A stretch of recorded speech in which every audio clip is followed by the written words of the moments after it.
Tous du rouge sur la route avant de dévaler les pistes noires. Bison Futé prévoit un trafic dense en Auvergne-Rhône-Alpes et conseille d'éviter l'A43 entre Lyon et Chambéry jusqu'à 17h.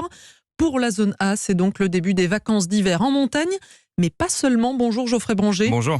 Alors, quelles sont les grandes tendances voyage pour ces premiers congés 2023 ? Eh bien, les Français seront évidemment nombreux à la montagne cet hiver, comme l'explique Didier Arinaud, directeur général de ProTourisme. Ce que l'on constate cette année, d'abord, c'est une envie de nos concitoyens de partir en vacances, bien évidemment à la montagne, avec un phénomène de rattrapage de ceux qui ont été frustrés de ne pas pouvoir skier pendant la période de Covid, et aussi en partie de l'absence de neige à Noël. Donc les réservations sont excellentes, avec 10 points de plus qu'avant la crise. Pour ce qui est des destinations à l'étranger, ça fonctionne également très bien. Liligo, le comparateur de vol, a révélé un classement des lieux les plus demandés.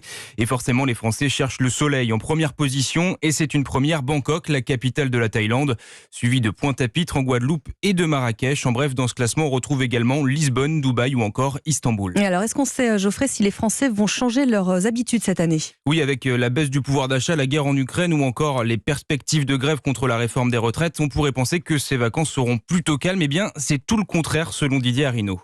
On voit des Français qui cherchent à préserver leur départ en vacances, à conserver un budget conséquent et même plutôt en hausse par rapport aux autres années.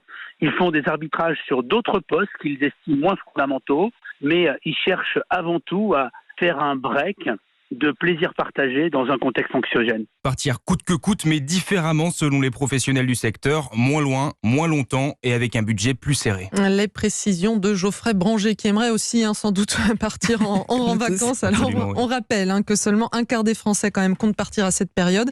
C'est un chiffre en hausse, mais la priorité reste quand même les vacances d'été.